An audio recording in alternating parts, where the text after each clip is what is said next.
मित्रांनो, आई कुठे काय करते या मालिकेच्या आजच्या भागामध्ये अभि म्हणतो की आपण खरंच खूप दमलो दांडिया खेळून. तेव्हा आता आप्पा म्हणतात की हो. तेवढ्यातच यश सर्वांसाठी चहा घेऊन तेथे येतो. तर आता तुम्ही कमी चहा प्या असं कांचन आप्पांना ओरडते.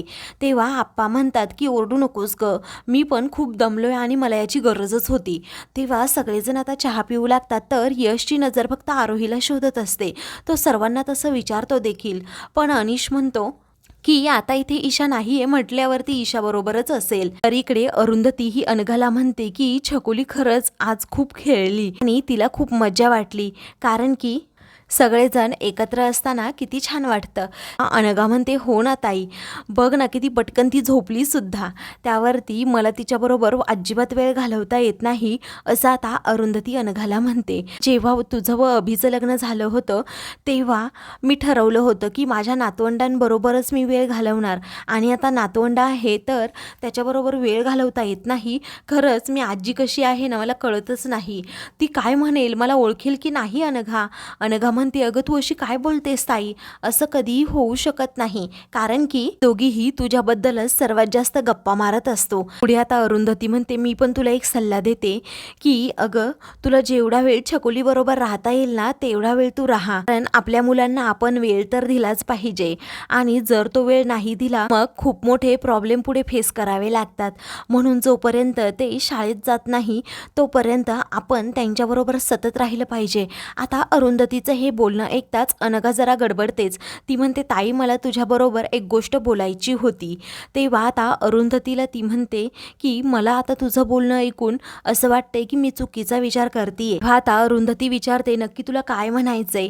तर आता ती सांगू लागते मी असा विचार करत होते की आता माझ्यामध्ये ताकद आहे, अजूनही खूप काम एका वेळी करू शकते, त्यामुळे मी असं ठरवतीये की मी माझं काम आता कंटिन्यू करावं, पण फुल टाईम. आता तुझ्या बोलण्यावरून असं मला समजतंय, तुझ्या नाही तर घरातील सर्वांच्याच बोलण्यावरून असं समजतंय की मी जानकीबरोबर जरा वेळ घालवायला हवा. काय करावं ना मला कळतच नाही. तेव्हा अरुंधती तिच्याकडे पाहतच राहते, पण कांचन तितक्यात तेथे येते आणि म्हणते तू जो विचार करतेस ना अनघा तो पूर्णपणे चुकीचा आहे. तर आता दुसरीकडे आरोही रूममध्ये बसलेली असते. तेवढ्यातच तेथे यश येतो आणि त्याला वाटतं की ती ईशाच आहे, म्हणून तो म्हणतो ईशा तू इथे आहेस का. तेव्हा आरोही मागे पाहते. यश जरा गडबडतोच आणि तिला विचारतो तू इथे कशी. तेव्हा मी इथे गाण्याची प्रॅक्टिस करायला आल्याचं आता आरोही म्हणते. तेव्हा यश म्हणतो हा ड्रेस. तेव्हा ती म्हणते हो सगळेजण मला विचारतायत पण माझ्याकडे आज ड्रेस नव्हता ना, म्हणून मॅमने मला ईशाचा ड्रेस घालायला दिला, पण मला असं वाटतंय की ईशा त्यामुळे अजिबात खुश नाही आहे. तेव्हा ईशाने आजपर्यंत माझे खूप टी शर्ट ढापले आहे, त्यामुळे तू ईशाचा एवढा विचार करू नको. आता अनिशचेही ती ढापत असेल मला नक्कीच खात्री आहे, असं म्हणून यश हा सगळ्या गमती जमती तिला सांगू लागतो. तर तू इथे काय करतेस असंही तो तिला विचारतो. ती म्हणते की अरे मी इथे गाण्याची प्रॅक्टिस करायला आले होते, आपल्याला गाणं रेकॉर्ड करायचं आहे ना. त्यावरती यश म्हणतो हो उद्याच रेकॉर्डिंग आहे. आता आरोहीला जरा टेन्शनच येतं. यश म्हणतो तू अजिबात काळजी करू नको, सगळं काही ठीक होईल. तेव्हा यश म्हणतो हा ड्रेस तसा तुला बरा दिसतोय. त्यावरती आरोही म्हणते बरा म्हणजे चांगलं म्हणायचं का. तर यश म्हणतो हो खूप छान दिसतोय, म्हणजे तुझ्यावर सूट होतोय तो. त्यानंतर ते दोघेही असेच खूप वेळ गप्पा मारत बसतात. तेव्हा आरोही एकदम सिरियस होते आणि त्याला विचारते यश तुला एक विचारू का. यश म्हणतो की नको. आरोही एकदम शांत होते. यश म्हणतो विचार काय विचारायचंय. तर आता गौरीनंतर तुला मूव्ह ऑन व्हायला किती वेळ लागला आहे, किती दिवस लागले आहेत असं ती विचारते. तेव्हा तो म्हणतो खूप, कारण मी गौरीच्या बाबतीत खूप पॉझिटिव्ह होतो. तिचा साखरपुडा ठरेपर्यंत तरी मी अजिबात तिचा डोक्यातून विषय काढला नाही. कितीही प्रॅक्टिकल वागण्याचा प्रयत्न केला ना तरीही प्रेमाबद्दल मी खूप आशावादी आहे. वरती आरोही हसते आणि म्हणते होपलेस रोमॅन्टिक का. तर आता यश तिच्याकडे पाहत म्हणतो की नाही होपफुल रोमॅन्टिक आहे मी.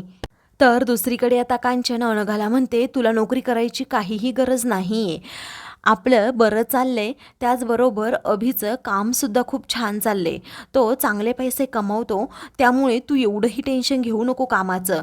मी तर म्हणते जो पार्ट टाईम जॉब आहे ना तो सुद्धा तू आता सोडून दे, असं म्हणून कांचन अनघाला नोकरी सोडायला सांगते.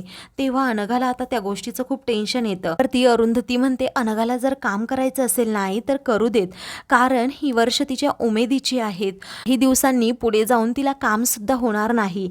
आणि ती जर काम सांभाळून घरसुद्धा सांभाळत असेल, ती ॲडजस्ट करत असेल, तर आपल्याला काय हरकत आहे?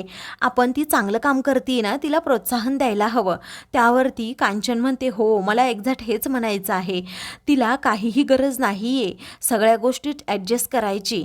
तेवढ्यातच आप्पा देखील तेथे येतात आणि कांचनला समजावू लागतात की अरुंधतीचं बोलणं बरोबर आहे.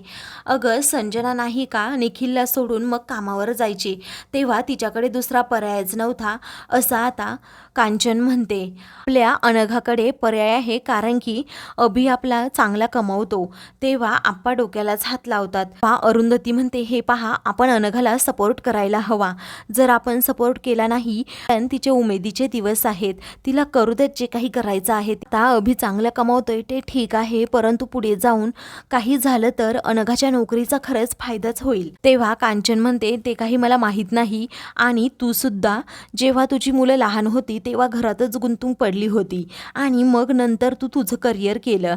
ते तुझ्यासाठी तुझा छंद होता. अरुंधती म्हणते, माझं ते सर्वस्व होतं, मला ते करायचंच होतं, कारण गाणं माझं जगणं आहे, ती माझी एक तपश्चर्या आहे.